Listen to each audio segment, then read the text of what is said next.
যদি বলি তুমি প্রধান বিচারপতি হবা, বলে হুজুর আমি তো ইমামতির চিন্তা করে আজ পর্যন্ত আছে, আপনি কি করেন প্রধান বিচারপতি হবে? বলে কি রে ভাই তুমি প্রধান সেনাপতি হবা? বলে না হুজুর আমি তো একটা কেতাব পড়াবার জন্য মারামারি শুরু করছি, আমার কেতাব ছোট কেন, আমার বড় কেতাব দেয় না কেন, ওই কেতাব দেওয়ার জন্য আমি কত গিবা শেখায়, আমি কত লোবিং গ্রুপিং করতে আছি হুজুর। বলে তুমি কি প্রধান স্পিকার হবা, এটা হবা?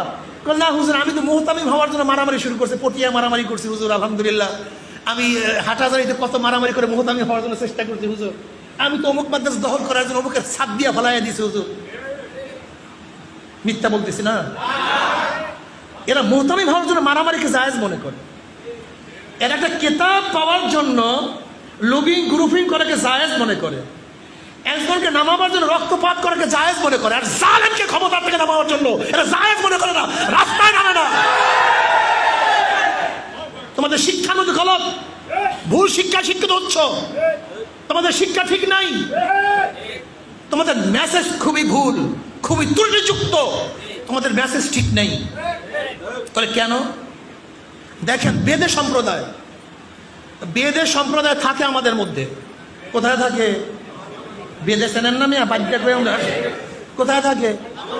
বাজার করে কোথায়? হাটে কোথায়? আমাদের মাঝে। কিন্তু কোনো বেদে সম্প্রদায় থেকে আজ পর্যন্ত 5 তলা বিল্ডিং এর স্বপ্ন দেখছেন? 5 গাড়ি কেনার, ডক্টর হওয়ার, বড় শিক্ষিত হওয়ার কারণটা কি? ঘটনাটা কি?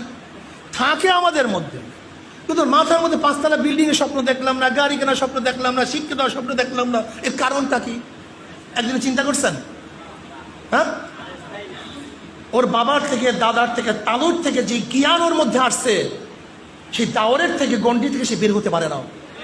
ঠিক আমাদের শিক্ষা ব্যবস্থা, আমি যার থেকে শিখছি, সে যার থেকে শিখছে, সে তার থেকে শিখছে, যে দাওরের মধ্যে লাগাইয়া দিছে, এর বাইরে চিন্তা করার মেজাজ আমাদের মধ্যে নেই।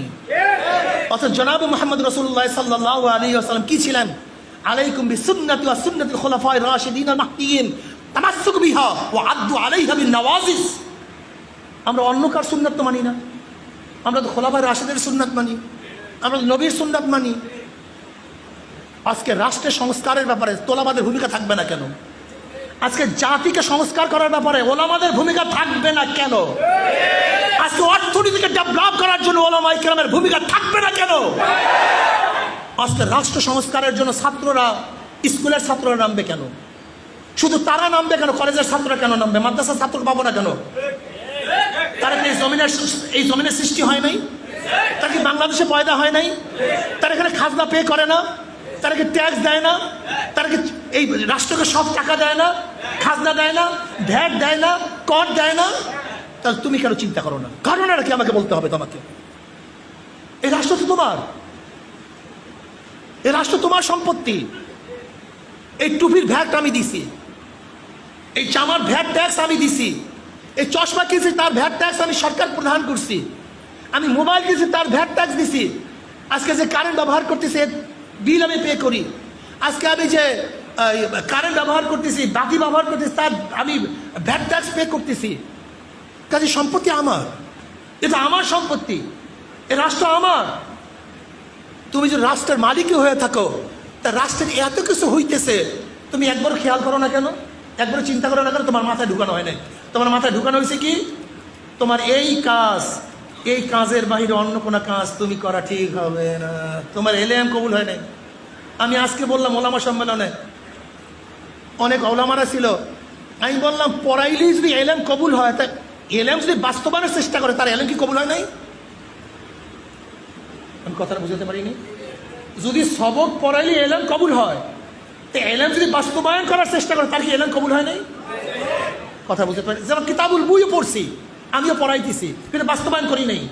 কিন্তু কোনো মাওলানা যদি কিতাবুল বুইয়ের সমস্ত শরীয় অনুযায়ী ব্যবসা বাণিজ্য বাস্তবায়ন করার জন্য চেষ্টা করে, তার এলেম কবুল হয় নাই?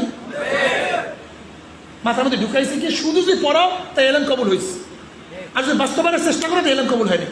তোমার উপর আল্লাহর গজব আছে, উস্তাদের বরদোয়া আছে রে ভাই, কোন উস্তাদের জন্য বরদোয়া আছে তোমার উপরে।